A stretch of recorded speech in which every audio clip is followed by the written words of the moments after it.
We've had intense discussions of that historically in the church. Is it right to limit the family, or is it right to take all the children that God gives? Of course, that assumes that God is thwarted by our actions if we prevent pregnancies. The first thing to say is, of course, that where providentially a couple does not have children, that is God's providential will for them, and clearly is not a failing or a fault or they may feel it as a deprivation, but as I was listening to some of the discussion of suffering, God calls us to different paths of service in different ways.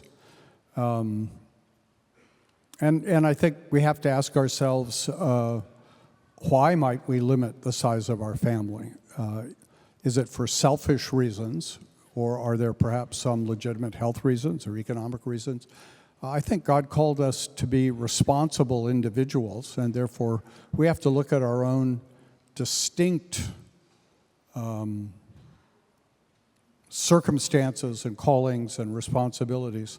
The Dutch Reformed answer is, you can have as many children as you can afford to send to the Christian school.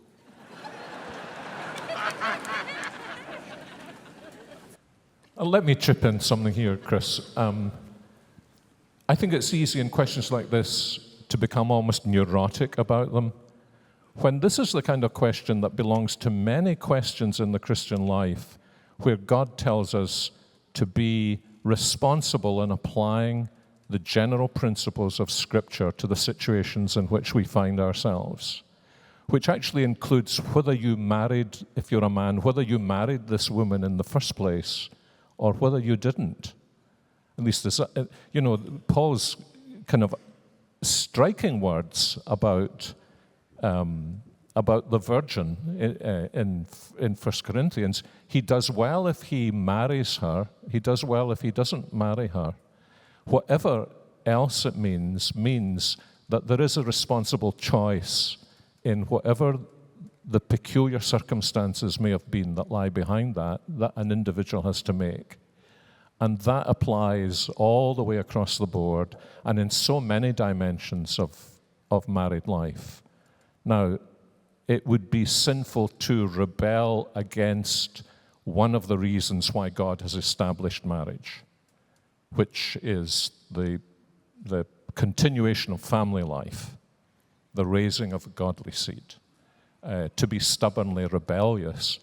But there's nothing in Scripture that governs some of the areas of our ordinary life. And if I can just throw in a penny's worth here of something I think I've come to feel very strongly, I think we need to be very cautious about books published by experts who tell us exactly how many children a quiverful is, or exactly how every couple's marriage should be usually an identikit copy of the marriage of the person who has written the book.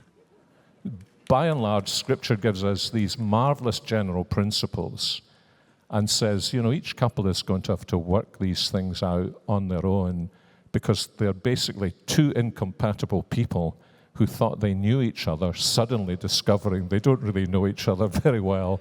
And there are constant decisions that we've got to make based on, how do I wisely apply the general principles to the life that I'm living? And it's not necessarily going to be exactly an identikit of somebody else.